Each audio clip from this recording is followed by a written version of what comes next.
നമസ്കാരം.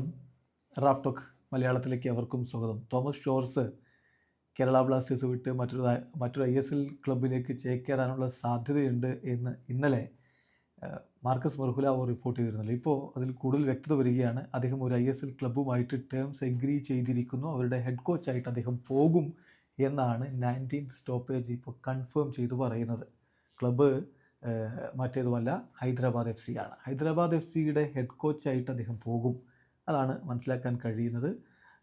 32കാരനായിട്ടുള്ള തോമസ് ഷോർസ് multi year contract ആയിരിക്കും അവിടെ സൈൻ ചെയ്യാൻ പോകുന്നത് എന്നാണ്. Multi year performance based contract ആയിരിക്കും എന്നാണ് ഇപ്പോൾ 90 സ്റ്റോപ്പേജ് റിപ്പോർട്ട് ചെയ്യുന്നത്. സിഗ്നേച്ചർ ഇനിയും കംപ്ലീറ്റ് ചെയ്യേണ്ടതുണ്ട്. സൈനിങ് നടന്നിട്ടില്ല, പക്ഷേ ടേംസ് എഗ്രി ചെയ്തിട്ടുണ്ട്. അപ്പോൾ അവരുടെ റിപ്പോർട്ടിലേക്ക് നമ്മളൊന്ന് പോവുകയാണ്. Thomas Shors has agreed terms with Hyderabad FC to take over as their new head coach. We can confirm എന്ന് പറഞ്ഞുകൊണ്ട് ഉറപ്പിച്ചാണ് അവർ പറയുന്നത്.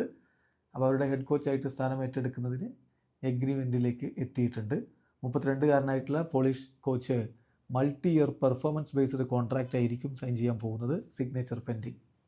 യുവേഫ പ്രോ ലൈസൻസ് ഡിപ്ലോമ ഈ വർഷം അവസാനത്തോടുകൂടി തോമസ് കംപ്ലീറ്റ് ചെയ്യും. ലേറ്റർ ദിസ് ഇയർ അദ്ദേഹം കംപ്ലീറ്റ് ചെയ്യും. അപ്പോൾ സ്വാഭാവികമായിട്ടും അദ്ദേഹത്തിന് ISLൽ ഹെഡ് കോച്ചായിട്ട് വരാനും പറ്റും. അപ്പോൾ ഇതാണ് ഇപ്പോൾ വന്നിരിക്കുന്ന റിപ്പോർട്ട്.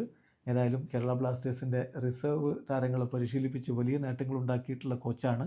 ഇപ്പോൾ ഈ സീസണിൽ മിക്കായൽ സ്റ്റാറെ പോയതിന് ശേഷം ബ്ലാസ്റ്റേഴ്സിൻ്റെ ഫസ്റ്റ് ടീമിനെ നയിച്ചത് അദ്ദേഹവും TG പുരുഷോത്തമനും ചേർന്നിട്ടായിരുന്നു. അപ്പോൾ ആ ഘട്ടത്തിലൊക്കെ ആരാധകർക്ക് ഏറെ ഇഷ്ടപ്പെട്ട ഒരാളാണ്. അങ്ങനെയുള്ള ഒരാളാണ് ഇപ്പോൾ ക്ലബ്ബ് വിട്ടു പോകാൻ പോകുന്നത്. വീഡിയോ അവസാനിക്കുന്നു. ഫുട്ബോൾ ലോകത്ത് കൂടുതൽ വിശേഷങ്ങളുമായി റാഫ് ടോക്സിൽ എത്താം.